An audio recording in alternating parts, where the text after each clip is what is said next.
بسم اللہ الرحمن الرحیم پڑھیے الصلاۃ والسلام علیک یا رسول اللہ وعلی آلک واصحابک یا حبیب اللہ الصلاۃ والسلام علیک یا نبی اللہ وعلی آلک واصحابک یا نور اللہ۔ شاعر کہتے ہیں نا، محبوب کی محفل کو محبوب سجاتے ہیں اور آتے ہیں وہی جن کو سرکار بلاتے ہیں۔ وہ لوگ خدا شاہد قسمت کے سکندر ہیں جو سرور عالم کا میلاد مناتے ہیں۔ تو یہ نصیب والوں کا حصہ ہے۔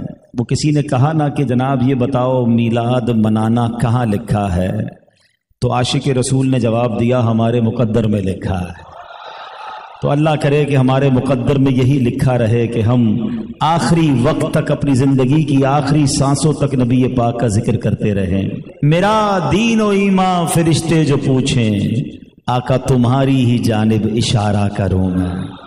ہمارے تو سب کچھ ہمارے آقا ہیں، ان کا ذکر نہ کریں تو پھر کس کی بات کریں؟ درود پاک کی فضیلت سن لیجئے۔ اللہ کے آخری نبی صلی اللہ تعالی علیہ وسلم فرماتے ہیں کہ تم اپنی مجلسوں کو مجھ پر درود پاک پڑھ کر آراستہ کیا کرو کہ تمہارا مجھ پر درود پاک پڑھنا کل بروز قیامت تمہارے لیے نور ہوگا۔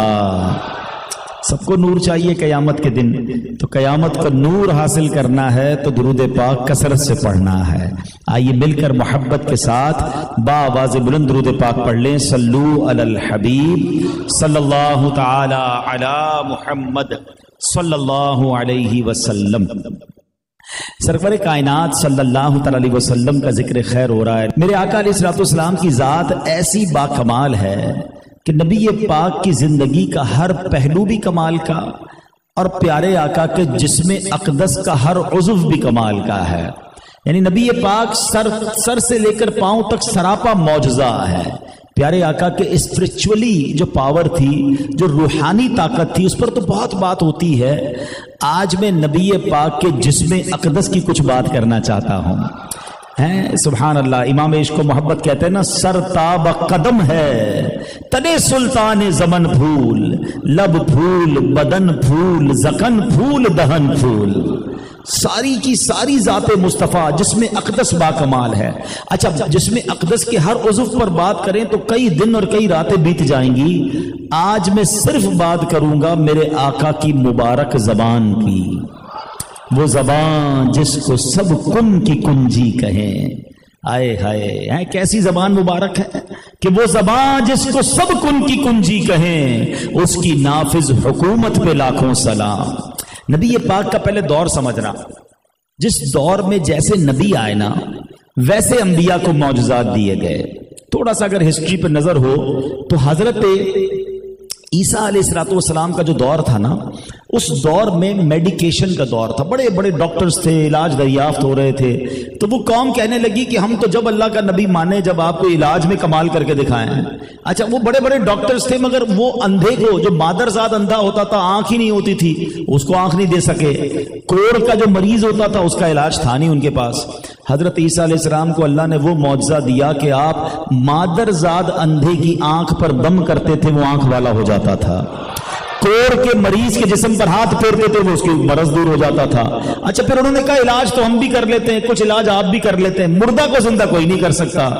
اللہ اکبر۔ اللہ نے حضرت عیسیٰ کو وہ بھی معجزہ دیا کہ آپ مردے سے کہتے کم باذن اللہ، اللہ کے حکم سے کھڑا ہو جا تو مردہ کھڑا ہو جایا کرتا تھا۔ اب اسی طرح حضرت موسیٰ علیہ السلام کا جو دور تھا اس میں جادوگر بڑے تھے، ان کو جادو پر بڑا ناز تھا، جو بڑا جادو دکھاتا اسی کو سب مانتے تھے۔ اب اس کا مقابلہ کرنا تھا۔ اللہ کریم نے آپ کو ید بیضا کا معجزہ دیا، اپنا ہاتھ گریبان میں ڈال کر نکالتے تو ہاتھ روشن ہو جایا کرتا تھا۔ عصا کا معجزہ دیا، بڑے بڑے جادوگر آئے، اپنی رسیاں پھینکی، وہ ساری رسیاں سانپ بنی۔ حضرت موسیٰ نے اپنا عصا ڈالا، وہ اژدہا بن کر سارے سانپوں کو ہی نگل گیا۔ کئی لوگوں نے ایمان قبول کر لیا. حضرت صالح علیہ السلام کا دور آیا. اس دور میں لوگوں کے پاس کمال یہ تھا کہ وہ ان کے ہاتھوں میں پتھر جو ہے وہ نرم ہو گیا تھا. وہ بڑے بڑے پہاڑ تراش کر گھر بنا لیتے.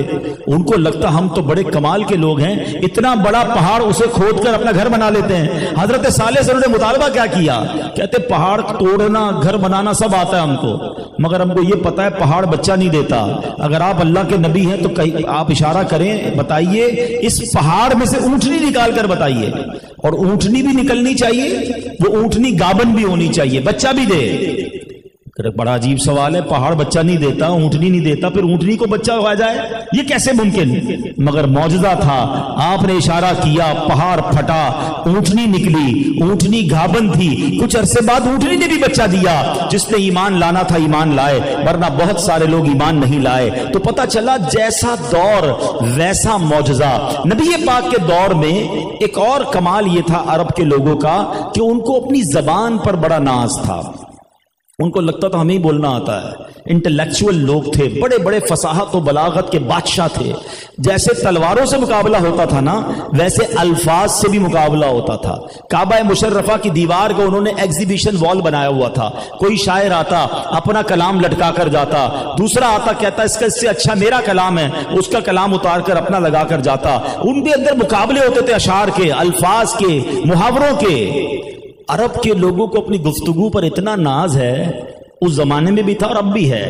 آپ کو پتہ ہے جو عربی نہیں ہوتا وہ کیا ہوتا ہے؟ ہم کون ہیں؟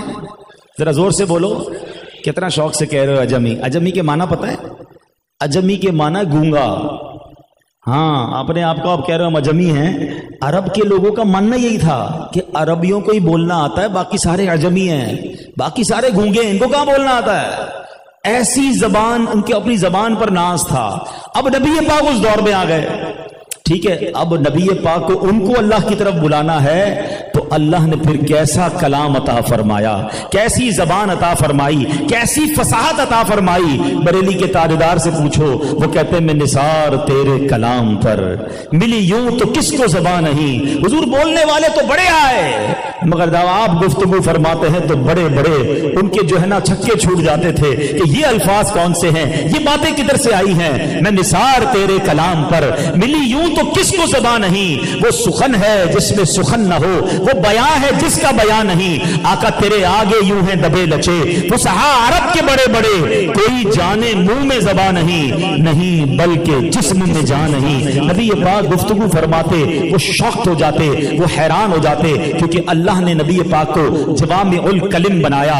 بریلی کے تاجدار امام عشق و محبت اپنے صلاۃ و سلام کے اندر کیا شاندار انداز میں نبی پاک کے مبارک دہن کا ذکر کرتے ہیں. ہمارا منہ جو ہے ہونٹ, زبان اور گلے پر مبنی ہے, گفتگو اور آواز پر مبنی ہے. ذرا تصور کرو میرے آقا کا دہن مبارک کیسا تھا. وہ لکھتے ہیں پتلی پتلی گلے قدس کی پتیاں, ان لبوں کی نزاکت پہ لاکھوں سلام. وہ دہن جس کی ہر بات وحی خدا, چشمہ علم و حکمت پہ لاکھوں سلام. جس کے پانی سے شاداب جانو جنا, اس دہن کی تراوٹ پہ لاکھوں سلام. جس سے خاری کنویں شیرائے جاں بنے, اس زلال حلاوت پہ لاکھوں سلام. وہ زبان جس کو سب کن کی کنجی کہیں, اس کی نافذ حکومت پہ لاکھوں سلام. اس کی پیاری فصاحت پہ بے حد درود, اس کی دلکش بلاغت پہ لاکھوں سلام. اس کی باتوں کی لذت پہ لاکھوں درود, اس کے خطبے کی ہیبت پہ لاکھوں سلام. وہ دعا جس کا جو بنے بہار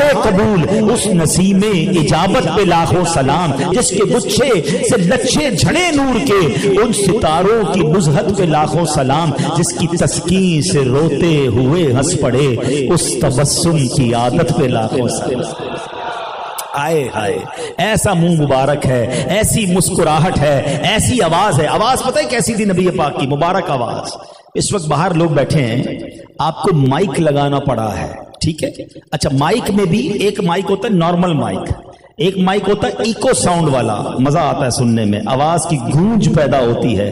سنو میرے آقا کی شان یہ ہے, ہزاروں کا مجمع ہوتا, سب کو ایکولی آواز جایا کرتی تھی, کوئی مائک نہیں تھا. اور سنو ام معبد سے پوچھو آقا کی آواز کیسی ہے. کہتے ہیں جب وہ بات کرتے ہیں, مبارک شخصیت آئی تھی گھر میں, جب وہ بات کرتے تھے ان کی آواز میں گونج تھی. اب آئیے نبی پاک علیہ الصلوۃ والسلام کی زبان مبارک میں کمال کیسا تھا، ایسے ایسے معجزات ہیں میرے آقا کی مبارک زبان کے کہ پیارے آقا علیہ الصلوۃ والسلام حضرت اسامہ بن زید کہتے ہیں کہ نبی پاک کے ساتھ اب حج پر نکلے، جب وادی روحا پہنچے تو سرکار دو عالم علیہ الصلوۃ والسلام نے ایک عورت کو دیکھا جو آپ کی طرف آ رہی تھی۔ یہ دیکھ کر نبی پاک علیہ الصلوۃ والسلام نے اپنی سواری کو روک لیا۔ وہ عورت قریب آئی تو اس نے عرض کی یا رسول اللہ صلی اللہ تعالی علیہ وسلم، جب سے یہ میرا بچہ پیدا ہوا ہے بیماری چلا آ رہا ہے، بیماری ختم ہی نہیں ہو رہی۔ سرکار دو عالم نور مجسم صلی اللہ تعالی علیہ وسلم نے بچے کو پکڑ کر اپنے آگے بٹھا لیا، اس کے منہ میں اپنا لعاب دہن ڈالا اور فرمایا اخرج عدو اللہ فانی رسول اللہ، یعنی اے اللہ پاک کے دشمن نکل جا کیونکہ میں اللہ پاک کا رسول ہوں۔ یہ فرما کر نبی پاک نے وہ بچہ اس کی ماں کو پکڑا دیا، فرمایا اب اس کو کوئی تکلیف نہیں ہوگی۔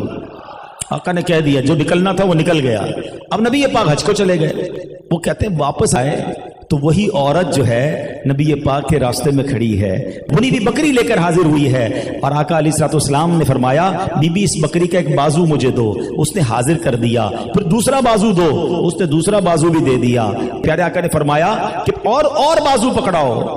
کہتی حضور بکری کے تو دو ہی بازو ہوتے ہیں، دونوں میں نے پیش کر دیے ہیں۔ اللہ اکبر۔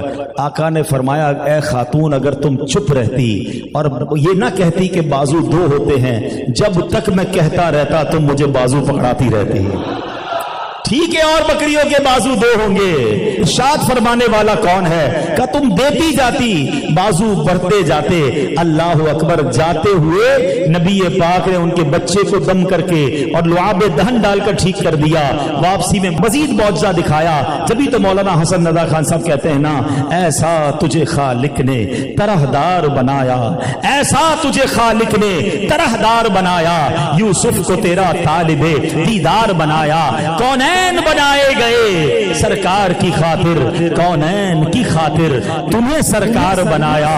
عالم کے سلاطی ہیں بھکاری ہے بھکاری، سرکار بنایا تمہیں سرکار بنایا۔ کنجی تمہیں دی اپنے خزانوں کی خدا نے، محبوب کیا مالک و مختار بنایا۔ یعنی نبی پاک کی زبان کی ایک تاثیر یہ تھی آقا جو فرماتے نا وہ ہو جاتا تھا، آقا کی زبان سے نکلتا وہ ویسا ہی ہو جاتا۔ اللہ اکبر۔ ایک بار ایک اور واقعہ سنیں۔ حضرت ابو ہریرہ رضی اللہ عنہ فرماتے ہیں میری ماں اسلام کے دامن سے دور تھی، میں اسے اسلام کی دعوت دیتا تھا، وہ مانتی نہیں تھی۔ ایک دن دوبارہ اسے اسلام کی دعوت دی، اس نے پیارے آقا کی شان میں ایسی بات کہی جس کو میں سن نہیں سکتا تھا۔ میرا دل بڑا بے قرار ہوا، آقا کی بارگاہ میں آیا، عرض کی یا رسول اللہ آج میری ماں کی ہدایت کے لیے دعا کر دیں، میری ماں جو ہے وہ مسلمان ہو جائے۔ نبی پاک نے دعا دی اللہم اہدی او ام ابی ہریرہ، یا اللہ ابو ہریرہ کی ماں کو ہدایت عطا فرما۔ صحابی کا عقیدہ دیکھو، خوش ہو گئے، دوڑتے ہوئے گھر گئے۔ نبی پاک نے دعا دی ہے نا، کام بن گیا ہے۔ گھر گئے تو پانی گرنے کی آواز آ رہی تھی، سمجھ آ گیا ماں غسل کر رہی ہے۔ غسل خانے کے باہر کھڑے ہو گئے، ماں غسل کر کے باہر نکلی اور نکلتے ہی کہتے ہیں ابو ہریرہ گواہ ہو جاؤ اشہد ان لا الہ الا اللہ واشہد ان محمد عبدہ ورسولہ۔ اللہ اکبر۔ ابو ہریرہ کہتے ہیں میری خوشی کی انتہا نہ رہی، دوڑتے ہوئے نبی پاک کے پاس آئے، حضور میری ماں نے ایمان قبول کر لیا ہے۔ اللہ اکبر۔ آقا جو فرماتے زبان حق سے جو نکلتا تھا وہ پورا ہو جاتا۔ سنو حضرت ام سلیم اپنے بیٹے حضرت انس کو لے کر نبی پاک کے پاس آئیں۔ حضرت انس نبی پاک علیہ الصلوۃ والسلام کے وہ مشہور خادم ہیں جنہوں نے کئی سال پیارے آقا کی خدمت کی، اور ماں کہتی میرا بیٹا آپ کے لیے حاضر ہے۔ اللہ کے حبیب علیہ الصلوۃ والسلام نے کیا دعا دی سنو، فرماتے اللہم اکثر مالہ وولدہ وبارک لہ فیما اعطیت، یا اللہ انس کے مال میں اضافہ فرما، اس کی اولاد زیادہ کر، اور جو تو نے اس کو عطا فرمایا اس میں برکت دے۔ ایک اور دعا ملتی ہے حدیث میں کہ یا اللہ تو اس کے مال میں برکت دے، اولاد میں برکت دے، اور اس کو جنت میں داخلہ عطا فرما۔ حضرت انس کہتے ہیں کہ میری عمر 100 سال سے زائد ہوئی اور ان کی اولاد کی تعداد بھی 100 سے زیادہ تھی۔ نبی پاک نے اولاد میں برکت کی دعا دی، کہتے مال میں برکت کی دعا دی۔ اس کا صلہ میں نے یہ دیکھا باقی لوگوں کے باغ میں ایک بار پھل لگتا تھا، میرے باغ میں سال میں 2 بار پھل لگتا تھا۔ کہتے 2 دعائیں تو قبول ہوتے دیکھ لی ہیں، تیسری دعا کا انتظار ہے، مجھے جنت میں بھی ضرور داخلہ ملے گا۔ آئے ہائے زبان مبارک کی کیا شان ہے۔ ایک مرتبہ مولا علی شیر خدا کرم اللہ تعالی وجہ الکریم آئے، کہتے حضور بڑی سردی لگ رہی ہے۔ نبی پاک تو سبحان اللہ کے حبیب ہے نا، اللہ نے اپنے خزانوں کا مالک بنایا۔ آقا نے فرمایا یا اللہ علی سے سردی اور گرمی دور فرما دے۔ اچھا دعا تو دے دی مگر اس کا نتیجہ کیا نکلا؟ مولا علی کہتے ہیں کہ کبھی سردی نہیں لگتی کبھی گرمی نہیں لگتی۔ آپ گرمیوں میں موٹے کپڑے پہنتے تھے، سردیوں میں پتلے کپڑے پہنتے تھے، نہ سردی اثر کرتی، آپ سردی پروف بھی ہو گئے، آپ گرمی پروف بھی ہو گئے۔ اللہ اکبر۔ اس کا مطلب کیا ہوا کہ وہ زبان جس کو سب کن کی کنجی کہیں، اس کی نافذ حکومت پہ لاکھوں سلام۔ جو زبان حق سے نکلتا تھا وہ پورا ہو جایا کرتا۔ اے میرے پیارے اسلامی بھائیوں، یہ تو ہو گئے کچھ زبان اقدس کے معجزات۔ اب آئیے ہم سیکھنے بھی تو آئے نا، معجزات تو سنیں گے اور سن رہے ہیں مگر سیکھ کر کیا جائیں؟ نبی پاک گفتگو کیسے کرتے تھے، اسی زبان سے بات کیسے ہوتی تھی، تاکہ آج نبی پاک کی گفتگو کا انداز بھی سن لیں اور اپنی گفتگو کو بھی چیک کر لیں کہ ہماری گفتگو میں کیا کیا گڑبڑ ہے، ہم کس کو ٹھیک کر لیں، سنت کے مطابق گفتگو کریں تو ہمارا بھی بیڑا پار ہو جائے۔ حضرت جابر رضی اللہ تعالیٰ فرماتے ہیں کہ حضور اکرم علیہ الصلوۃ والسلام کی گفتگو ٹھہر ٹھہر کر اور خوش اسلوبی سے ہوتی تھی۔ بی بی عائشہ صدیقہ رضی اللہ تعالی عنہا فرماتی ہیں کہ حضور اقدس علیہ الصلوۃ والسلام اس طرح لگاتار گفتگو نہیں فرماتے جس طرح تم بولتے چلے جاتے ہو، بلکہ آپ علیہ الصلوۃ والسلام ٹھہر ٹھہر کر گفتگو فرماتے تھے۔ جو آپ علیہ الصلوۃ والسلام کے پاس بیٹھا ہوتا وہ اس گفتگو کو یاد کر سکتا تھا۔ اگر شمار کرنے والا شمار کرنا چاہتا، یعنی گننے والا گننا چاہتا، تو پیارے آقا کے الفاظ کو گن بھی سکتا تھا۔ یہ انداز ہے، کیسی گفتگو ہے، سبحان اللہ۔ مولانا حسن ادا خان صاحب لکھتے ہیں نا، کل کہہ کر اپنی بات بھی لب سے تیرے سنی۔ اس شعر کا مطلب سمجھو تو ایمان تازہ ہو جائے گا۔ سورہ اخلاص ہم کیا پڑھتے ہیں؟ قل هو اللہ احد، کہو کہ اللہ ایک ہے۔ اللہ قرآن میں یوں فرما دیتا اللہ احد اللہ الصمد لم یلد ولم یولد۔ کل کیوں فرمایا؟ بات تو رب کی ہو رہی ہے نا، قرآن بھی رب کا، کلام بھی رب کا۔ رب فرماتا اللہ ایک ہے، اللہ احد اللہ الصمد۔ نہیں محبوب تم کہو اللہ ایک ہے، اپنی بات ہے، اللہ کی بات ہے، سننی کس سے ہے؟ محبوب سے سننی۔ اب شعر سنو، کہتے کل کہہ کر اپنی بات بھی لب سے تیرے سنی، اللہ کو ہے کتنی تیری گفتگو پسند۔ آئے ہائے ہیں، رب بھی محبوب سے سننا چاہتا ہے۔ قل هو اللہ احد، محبوب آپ کہیے اللہ ایک ہے، کل کہہ کر اپنی بات بھی لب سے تیرے سنی، اللہ کو ہے اتنی تیری گفتگو پسند۔ تو اب سنو، اب سیکھنے کو کیا ملا؟